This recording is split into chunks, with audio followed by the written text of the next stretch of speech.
another edition of Jofo in the Ring. And yes, my name is Frank Jofo, and we have a special guest. You've seen him many times on the Jofo in the Ring's YouTube channel and all over social media. His name is Louis Bruno, and better known to us as the Meadowlands Monster. What's going on, brother? Thank you for having me back, man. I love being on your show. It's always a pleasure to have you, man, and to watch your journey and to see that everything is your injury is doing well. Everything is back to almost normal. We get to see you back in the ring. How's it going for you right now? Pretty good, man. Since the injury, I kind of changed everything. I lost a lot of unwanted weight. My body's kind of transformed into something I've never really ever even had in my entire life. I think I'm in the best shape I've ever been. The shoulders, holding up really well. I've had a few matches since I was cleared in June, and I just get better and better as I go on, man. I'm feeling good. I'm feeling great. I'm excited. I'm back with Zach and the Hudson County Horror Show. I can see that. I'm like soup, man. This is gonna be the year. I hope. So everything. So Catalyst Wrestling. We could honestly, when I saw the social media post where I saw you, Zach, Devante's there coming down that aisle, I was really excited to see. Zach is a big influence in Catalyst Wrestling. We know that. Probably as well with you in wrestling as well. What do you have to say about Zach and how he's helped you and everything with Catalyst Wrestling? It's weird because whenever I'm with Zach, I myself kind of enter a different world of character. I'm more confident. I'm more calm. I'm more just into it. I guess it's like having your brother next to you, man. Zach to me, when I'm with him, it's not like working with a coworker or something. It's very natural since the jump, since we first met. It just clicked. The way we're like, for promos, we do promos in one shot. We don't do multiple takes.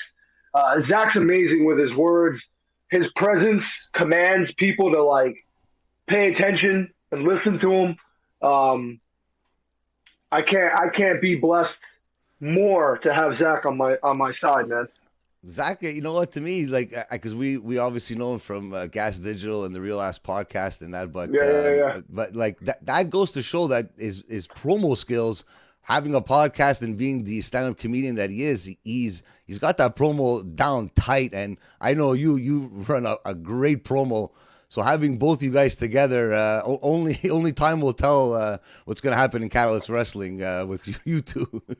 Yeah, I mean, only time will tell when somebody turns the light bulb on and books us more as a group, because Zach, not only with me, just Zach alone, it's like a throwback. It's like watching Paul Bearer reincarnated. 100%. The way he talks, the way he holds himself, the way he hits certain words and stuff. It's just like he's definitely top shelf, man.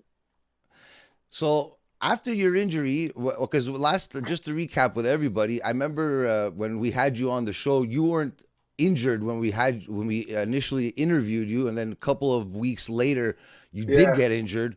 That match with it was, if I do believe, John Tells, if I'm not mistaken.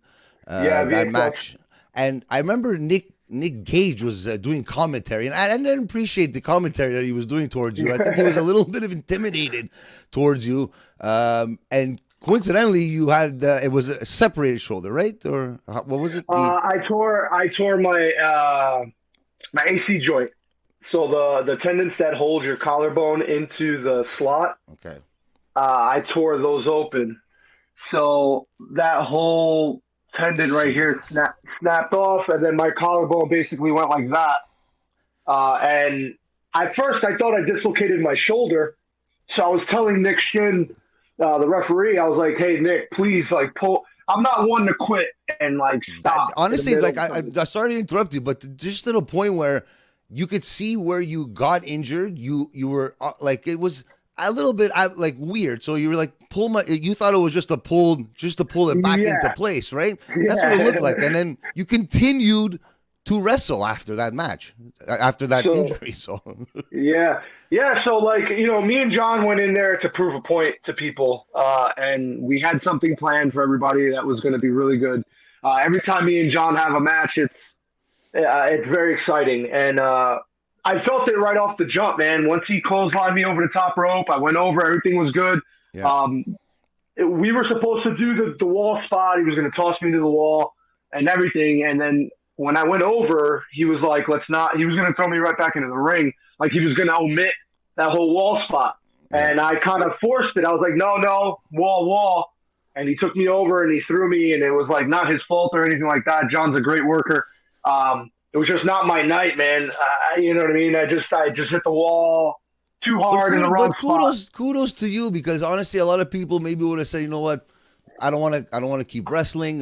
Just like let's look to the future here. But you kept on wrestling. You actually won the match. Meanwhile, Nick Gage running his mouth that you're a pussy, this and that, and it was weird because I'm like, I'm sure he found out the injury that happened to you after, but did you talk to him throughout that whole ordeal, or even after that ordeal?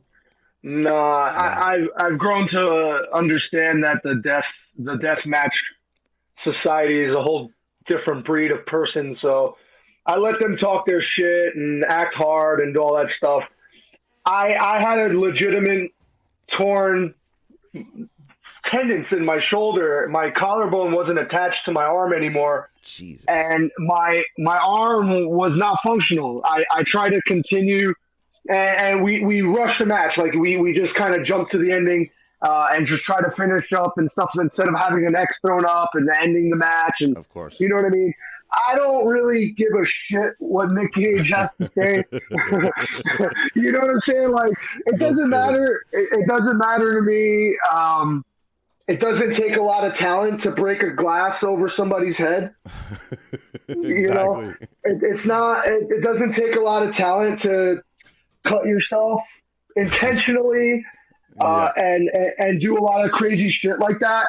Big ups to Nick Gage, though. You know, for lasting in such a crazy sport up to this point in his life. But in a real street fight, I'd probably beat the shit out of fucking Nick Gage, and it's okay. It's okay. I don't shoot my shit out there like if I'm a hard ass motherfucker and don't back it up.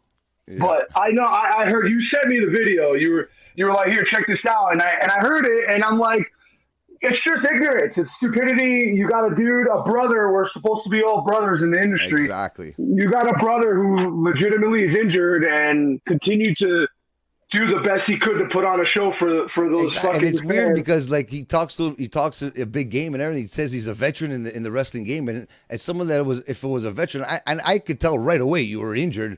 But to the point where I'm like, is he that injured to keep going? Like if he's that injured, like this guy's an animal. But for him to not even recognize that you were at least a little bit injured, and at least lay off a bit, you know what I mean? No, it's okay. I don't care. I was more focused on making sure I got to the hospital. I went to the hospital right after. I should have, I should have maybe not continued because it was serious injury. It wasn't like I didn't like fracture a bone or something like that. I literally could have caused more damage. And then having Nick pull my arm repeatedly to try to, I saw put it back in. Was that worse? That was worse. A little bit because I was pulling the bone into. You were literally pulling your arm right off the socket, basically. Yeah. Yeah. And then I took a pile driver right after that. And the so I took all that weight. Yeah, and then I took, yeah. Oh, well, it's you do stupid shit when you love this business, but Nick Gage can kiss my ass. I don't give a shit. How long did it take Nick Gage to get on fucking national television? There you go.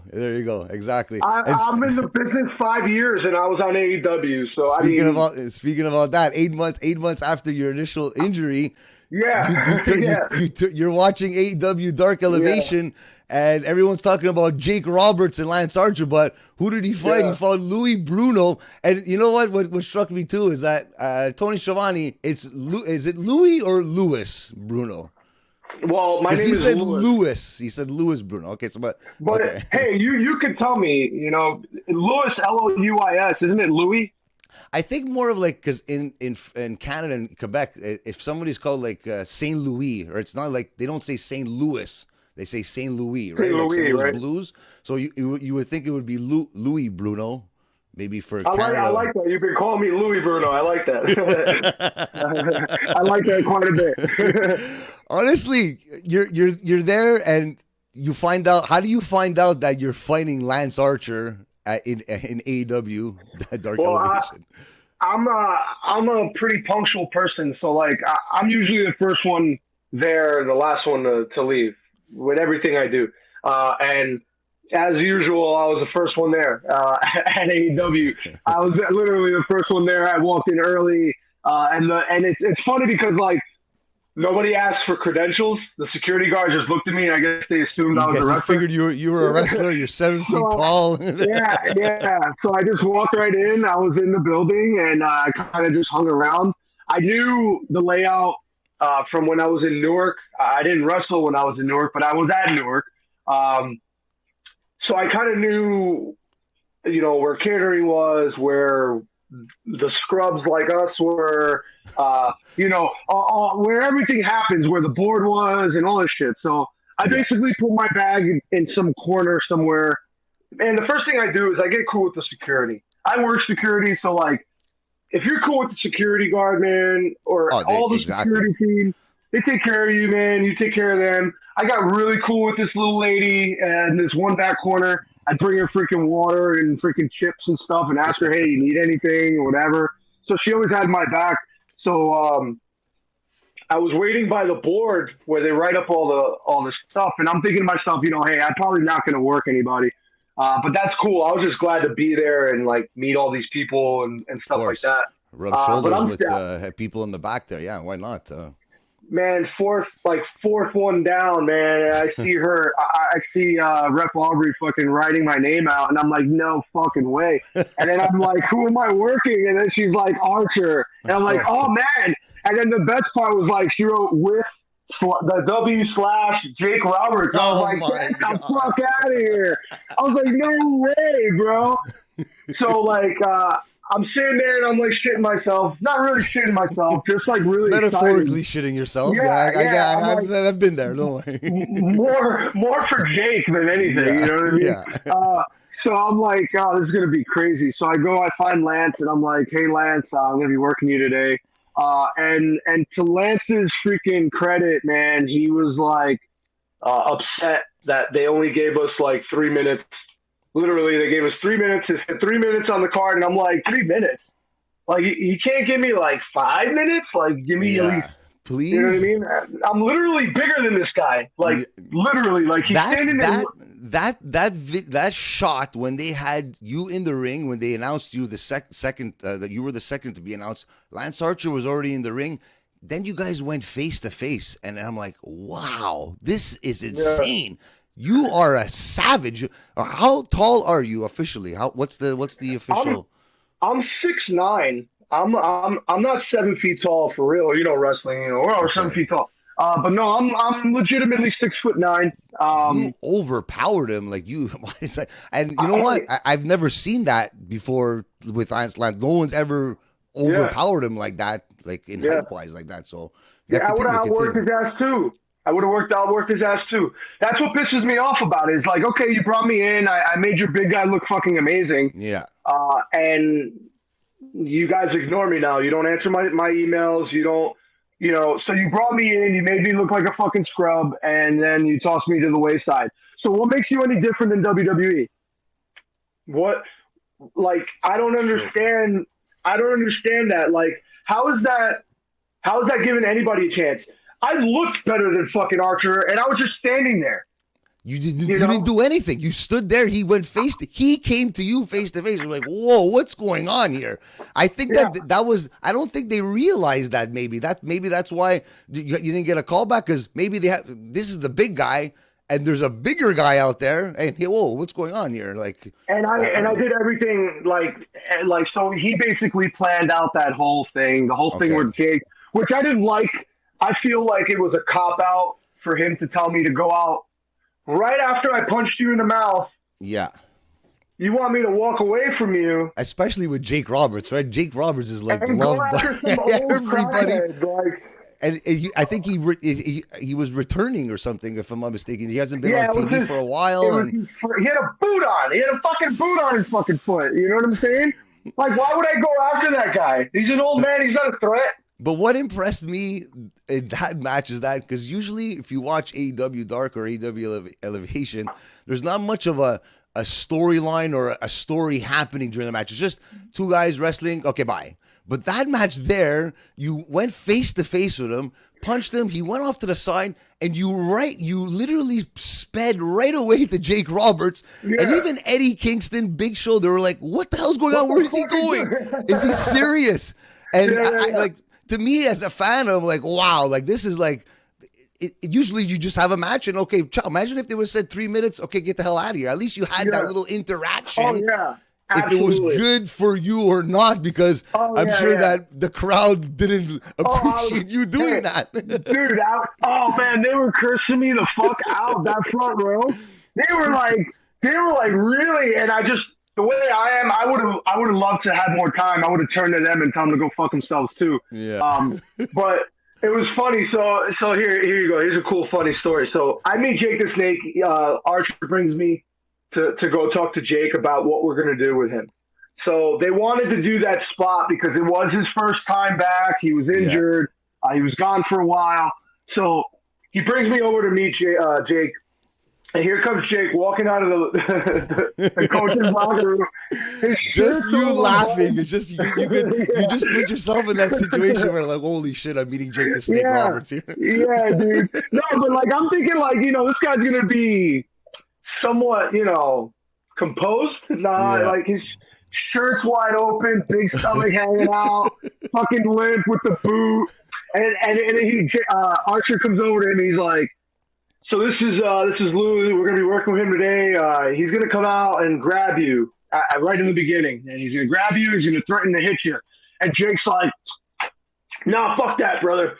Just grab me with two hands and choke the life out of me, man." And I was like, I go, wait, what? I'm like, sure? No, sir. No, I'm not putting my hands on you. The most I'll do is grab you by your shirt and threaten you, but I'm not putting my hands on you, sir. And no, he's like, no, man, just grab me by my throat with two hands and just choke me. And I'm like, Lance?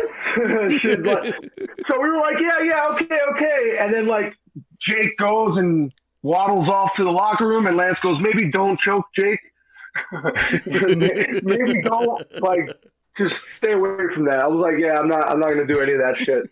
But man, hey, getting punched by a Hall of Famer when he grabbed, so Archer turns me, punches me, right? And I'm supposed to turn into Jake, and Jake's going to hit me. So all I see, man, is like Hall of Fame ring coming right at my fucking face. I was like, I'm going to knock out my other tooth by Jake the Snake. It's so worth it right now. But it's a fucking crazy feeling that I actually had a moment with Jake the Snake Roberts, considering that I grew up watching this guy. It totally blacked out everything else about that night, man. Like, I wrestled in Brody Lee's home, under like 13,000 people that were chanting his name in the beginning of the match while I was waiting for Archer to come out. It was like a movie in my head, man, because I'm standing there in the ring and I'm just kind of taking it in. And everybody starts chanting his fucking name.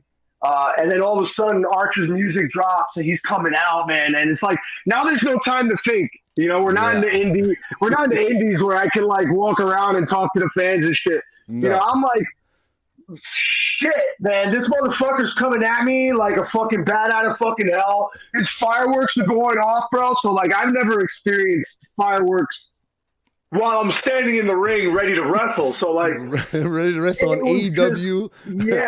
Waiting for Lance Archer to come down the aisle. Like, wow, man. Yeah, sensory fucking overload, man. And then it was just like natural. It was once he got in the ring and once he threw the shirt at me, like, I don't think you could see that, but he tosses his shirt at me. I catch it and threw it out into the fucking crowd. That's what you see. Yeah, exactly. And I don't know if he didn't like that or not, because I mean, that's his gear, you know what I mean? Yeah. I fucking tossed it right to the crowd, dude. I didn't toss it to the side. I threw it out to the fucking crowd. Like, fuck you. Don't fucking throw your shit in my face like that. I ain't no fucking bitch, bro. You think he was a bit intimidated by you? Because honestly, I think I think he's the big guy in AEW, and now you come along and you're just as big as him, even bigger. It's like, yo, it's crazy. I always meet people that I'm like, all right, this is the day that I'm gonna feel short, and it never happens, bro. I met Big Show, and I was taller than Big Show. Really? I mean, I know he's an older guy right now, but like I don't know about I wasn't like how I was with Archer, but me and Big Show were like eye to eye, and it was a fucking crazy feeling to me because I'm like, hey, Show. Yeah, exactly. How you doing, bro? And he was like, oh, big man. And then he said a lot on commentary too. They were all like, oh, he's a big dude. He's a big man. Yeah, Big Show, the big man, and Eddie Kingston too was like surprised too. And then I it sucks to say, but if that was anybody else but Jake the Snake, maybe there wouldn't have been as much animosity towards you in the crowd and everything. But they hated you after that, man. It was crazy. Yeah. Hey, I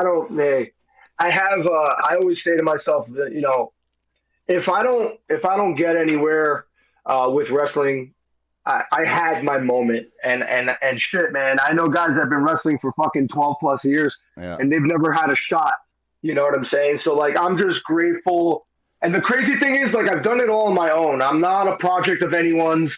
I'm not somebody's freaking toy. I'm not some crony. I've literally kind of learned as I've gone. I started at Gino Caruso's school in Lake Hiawatha. So I got my foundation there, and then I was just I was used wrong. It's that's not what I wanted to be. I didn't want to be some fucking idiot. Yeah. So I made the decision to move and find somewhere else, and that's where I went to Magic. And through there, all the people I've worked, I've learned as I've gone, and I've taken advice from people, and I just seem to be getting better and better as I go on. And then the injury happened, and I thought it was done. I honestly didn't think that I was going to even try anymore. But I healed really fucking fast. Crowbar kept me focused and it's not over, bro. You're fucking young. Stop fucking acting like this and shit. But it kept me going, man. And then I started hitting the gym, and then I started seeing my body change, and I started looking good and started looking better. And then I started doing security work, and that's how I started meeting Nash and DDP and Booker T and all these motherfuckers. And it's just giving me a whole different type of confidence. I know something's going to happen this year, hopefully. But with Zach and Catalyst, I think that tag team and that group that we're doing right now, it's going to fucking definitely go some places, man. Oh, I can't wait to see what the future holds for you guys in Catalyst. Only time will tell. But I remember there was another incident at a GSW event in 2021 with Matt Bully. And obviously you could see how big you are compared to this guy. What was the whole situation with that that interaction there with him and GSW? So I've never been to a show of theirs, and they did a show at our building. And I did ring crew that day for them. So that's when I first met Matt Bully. He's he's 5'7", maybe 100 pounds soaking wet. Calls himself bullied. He's he's a Matt Bully. But anyway, I was sitting in the crowd. I don't usually do this, and it wasn't set up or planned. I wasn't a plant or anything like that. I literally was just kind of enjoying wrestling from a different perspective instead of being so judgmental and focused on everything. You were a fan that night. You wanted I was drinking some beers, man. I was just enjoying my time. And he was, he thought he had balls, I guess, and literally got out of the ring and walked over to me to talk shit. And I don't appreciate that. So I stood up and I said my piece. He left and went back to the ring. So I caught him at the end of the show. He's doing his promo, and I cut my promo on him. But I've been calling him out, and it's whatever. People are fucking scared. This is the new generation of wrestling. These are the new fucking heroes and legends, apparently. The future legends of fucking wrestling. I wouldn't buy their fucking T-shirt. I wouldn't buy their fucking toys. That's not a fucking man. That's not a threat. That's not a fucking anything. You want to talk fighting and all this shit? That's who you cheer for? A 90-pound soaking wet child? Look at Hook, for God's sakes. I met Hook. I saw him backstage. He could have fucking tied my shoes standing straight up. You gotta be fucking kidding me, bro. Unbelievable. You hit it on the head right there. A guy like that is not believable. It's like you said the story when you walked into AEW. They didn't even question if you were a wrestler and credentials or anything. They knew you were a wrestler just by looking at you. Right, if I see Hook walking down the street, I'm gonna laugh. You know what I mean? Where's your parents? Where's your parents? It's like Chris Jericho said, we have a lost child at a ringside. Yeah.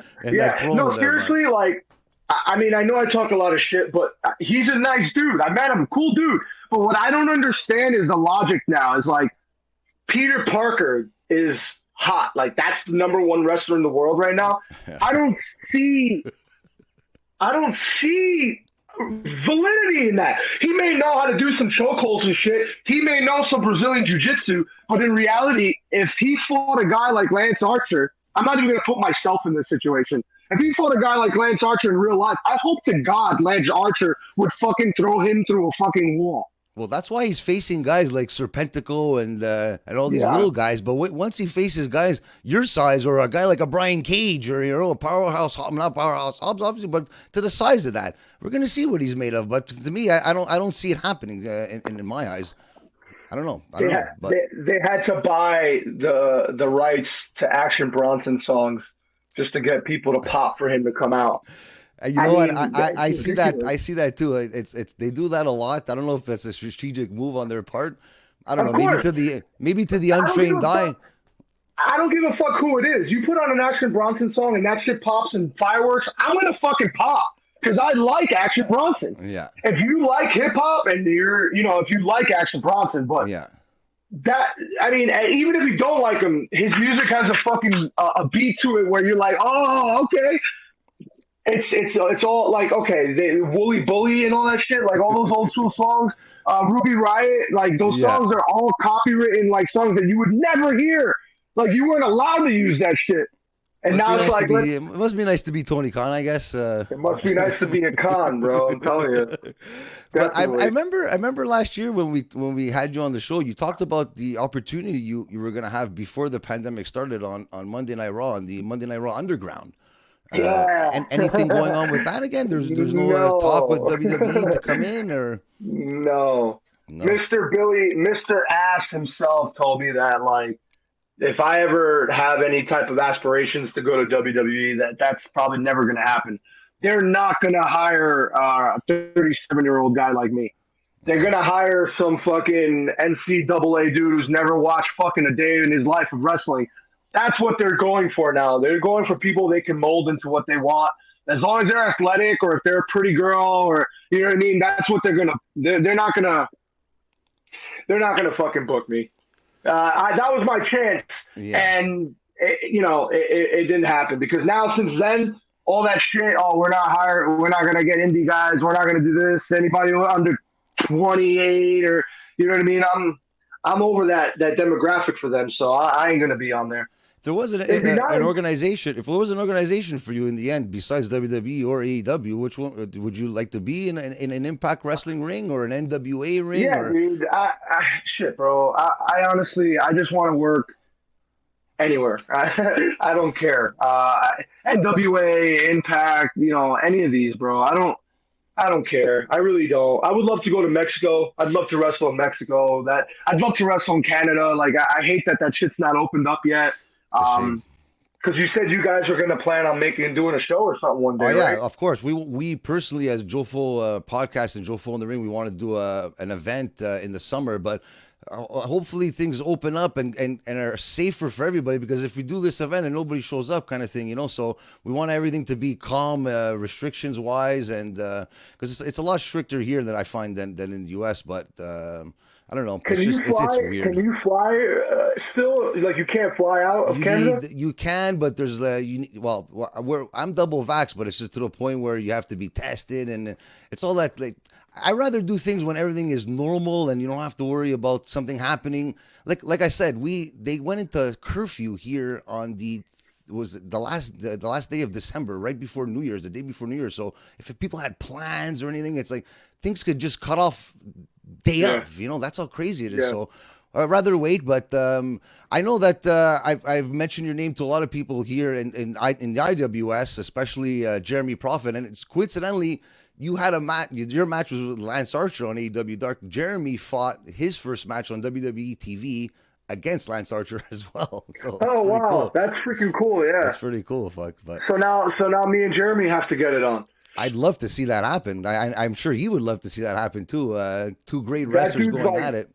That dude's like chiseled from stone, man. Like, what the hell? He's 100% natural, as he says every time. But it's him too. I would love to see him on a bigger stage. It's disappointing to see like the border situation here for wrestlers. But you know what? 2022, you never know what could happen. We have, like I said, we have that Lutte Academie with Jacques Rougeau that's picking up steam. So we'll see what happens with that. But yeah, other than that. What's that? Tell Jeremy if you can get Jeremy to Jersey, I can probably get him on Magic.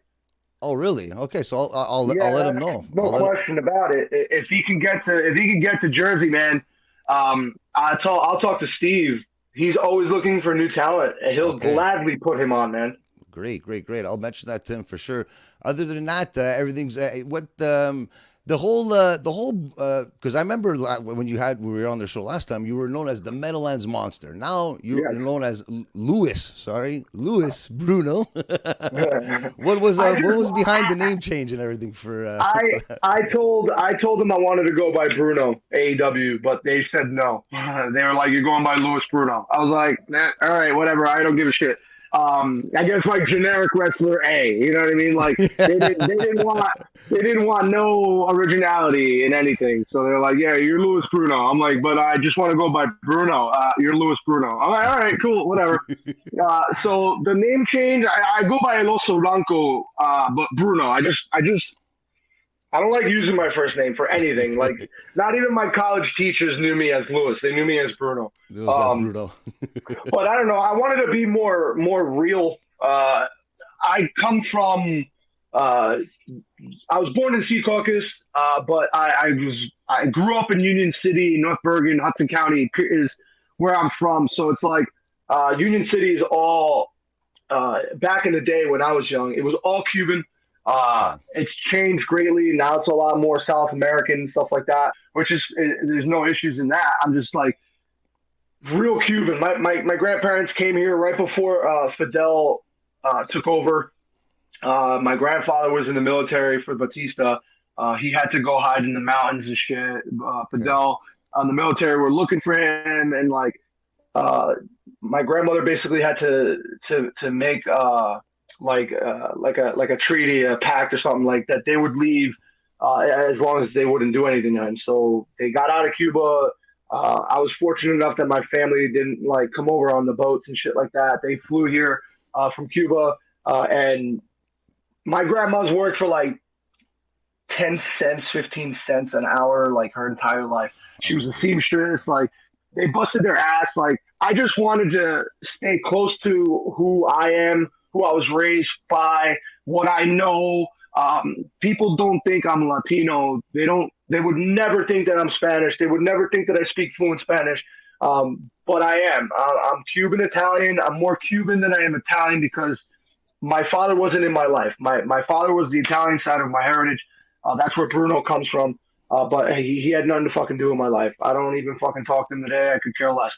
I was raised by my grandparents. My grandparents picked me up from school because my mom was a single mother working.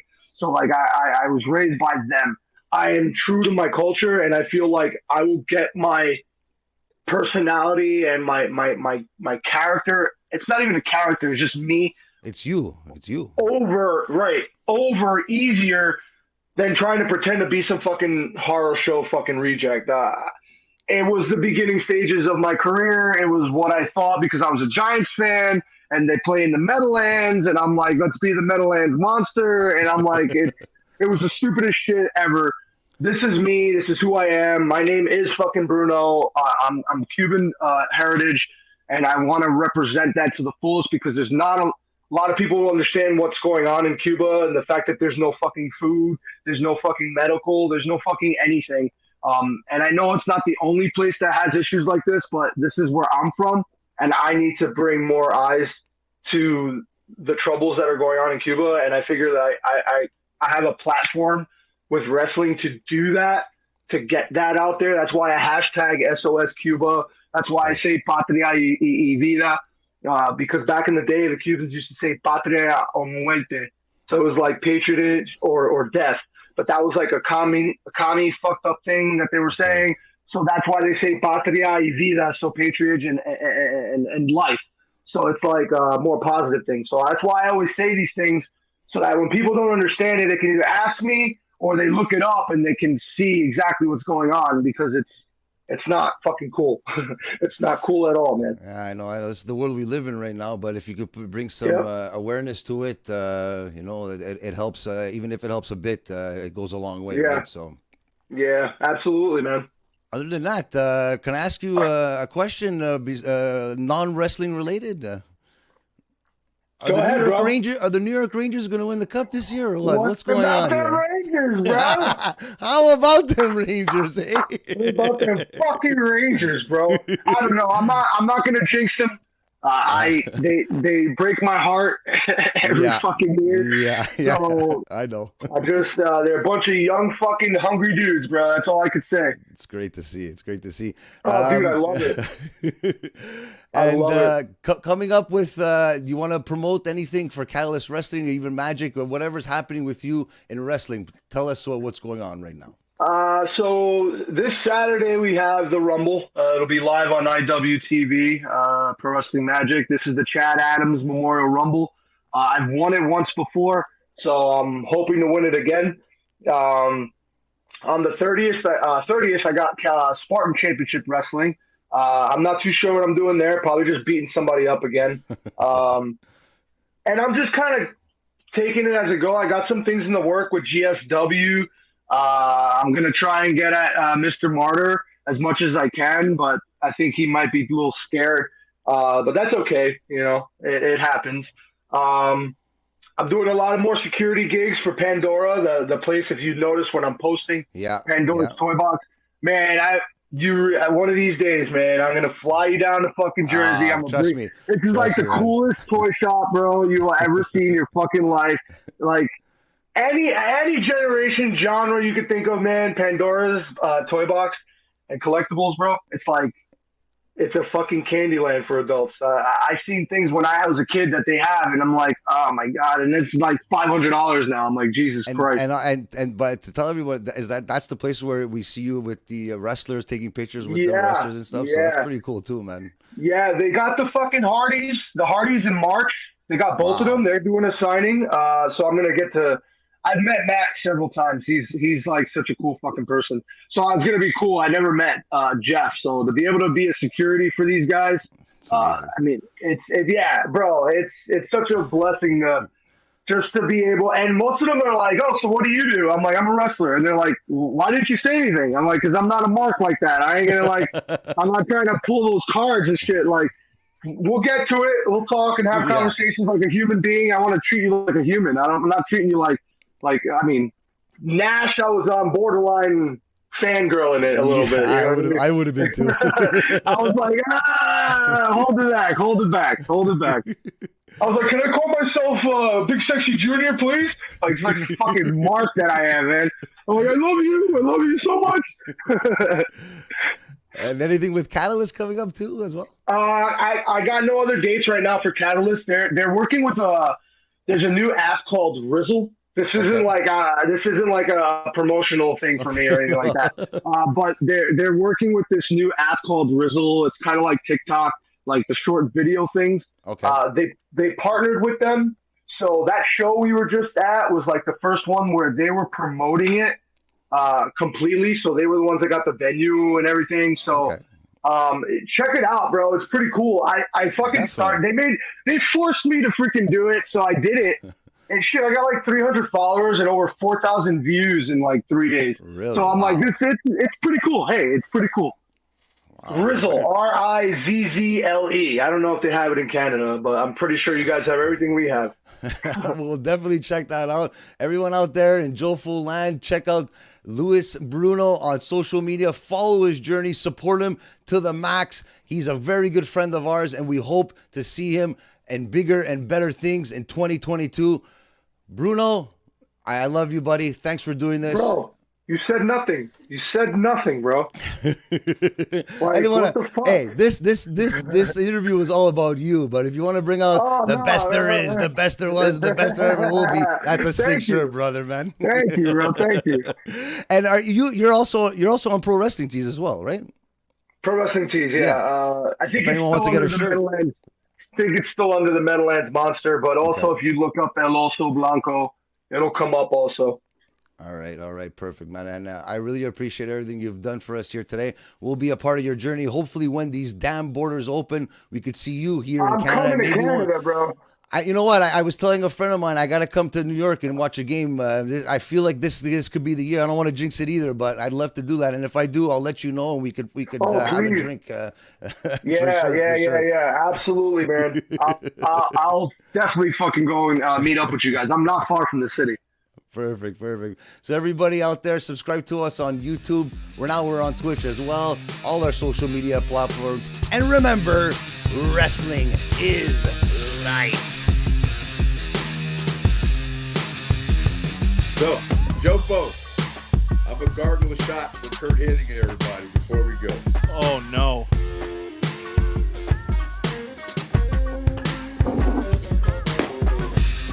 Jofo, thank you guys.